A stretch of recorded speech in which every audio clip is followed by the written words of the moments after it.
Hello, my name is Dr. Beth Powers. I'm an associate professor of early, middle, and exceptional education at Millersville University in Pennsylvania in the United States. And I'm going to speak with you about using visual imagery in OER for the inclusive higher education classroom. Visual imagery can be used for a variety of reasons, and we know this, and it actually can help us to create some very useful and meaningful content with and for our students. I'm going to talk about visual imagery in general, and then I'm going to hone in on 3 specific techniques that can be integrated into your classroom.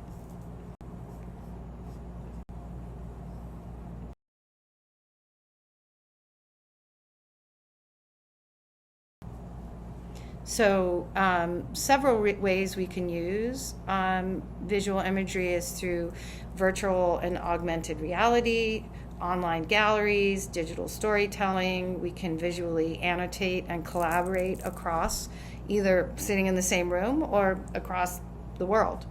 Some other ways that we can use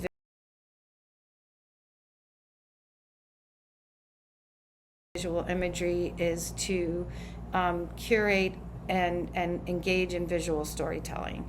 Some of these ways that we can do that is through several techniques. One is photo elicitation, a second is literacy through photography, a third is PhotoVoice, and the fourth is digital storytelling.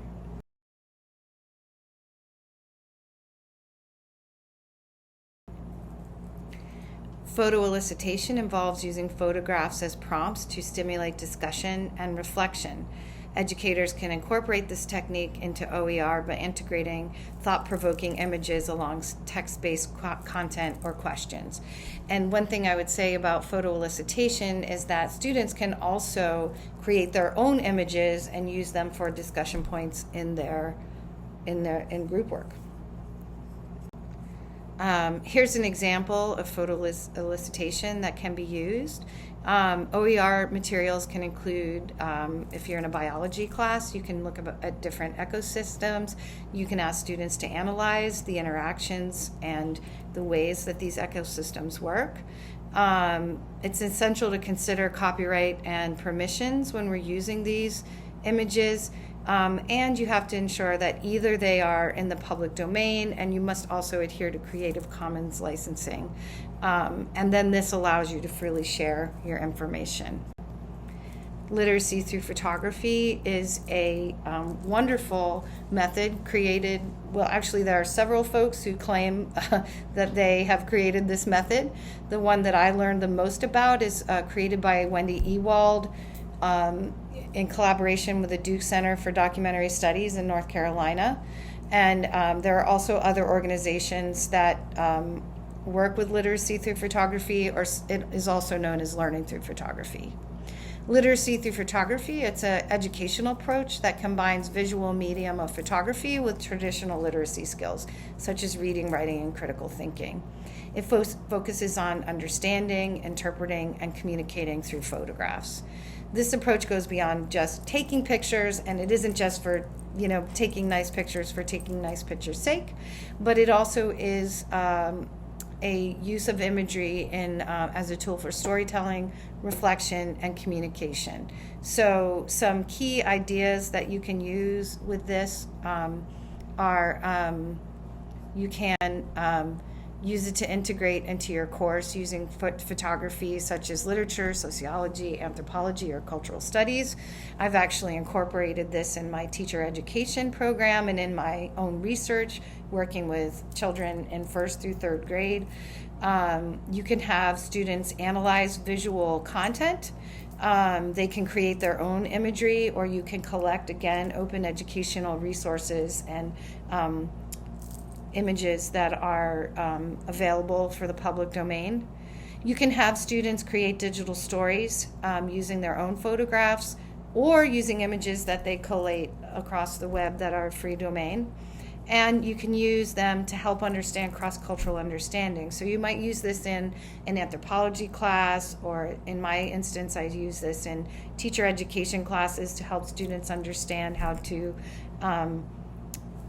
explore what visual culture looks like and how can we use that in working with children. You can document your research in a higher education classroom, doing visual anthropology, visual ethnography, or even if you're studying some kind of social phenomenon or even a scientific phenomenon. And then you can use this as a support to reflection and journaling.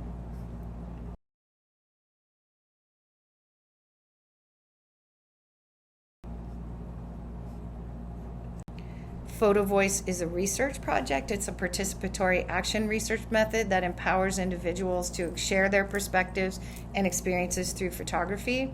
It's often used with community-based projects, and in the context of OER, it can be used to collect authentic visual imagery in diverse communities and integrate them into educational resources.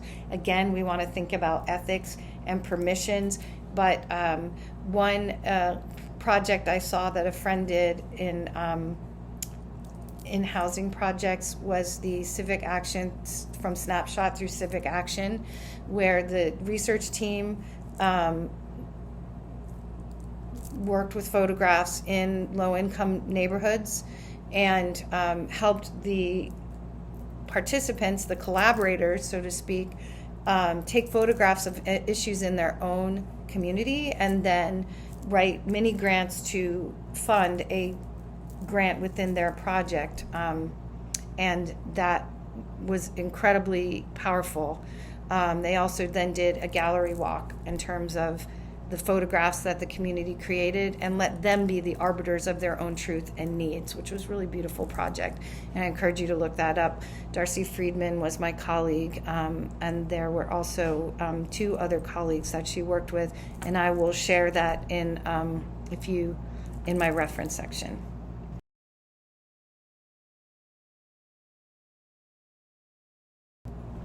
You can also engage in digital storytelling.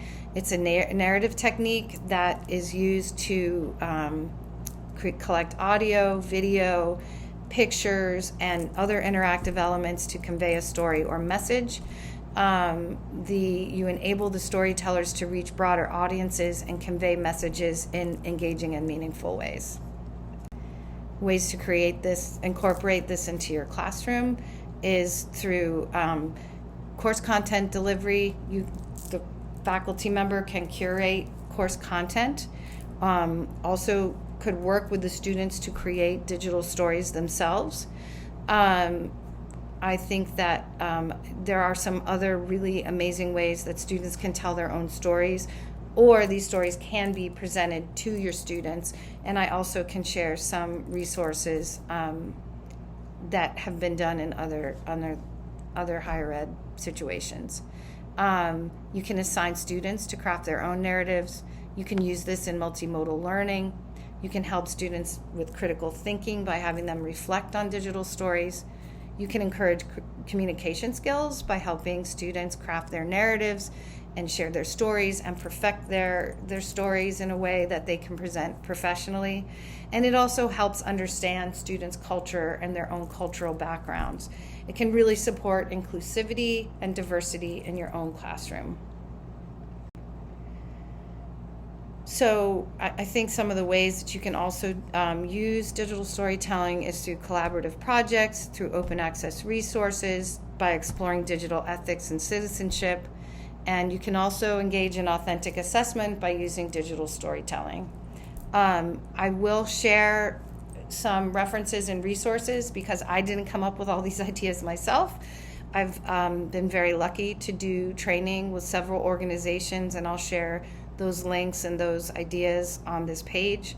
But I do want to say, in using digital imagery and OER, I have been very fortunate to be able to engage students in creative ways, but also in their own critical thinking and their own creativity, and to really engage them in ways that are cost effective, but also even personally fulfilling. So in conclusion, By integrating visual imagery and visual methodologies in the higher ed classroom as OER, we can cater to different learning styles, enhance engagement, and promote deeper understanding of complex subjects. Visuals can lead to a more inclusive, accessible, and diverse student body. And it's so powerful because visual imagery transcends language barriers and provides alternate ways to convey information.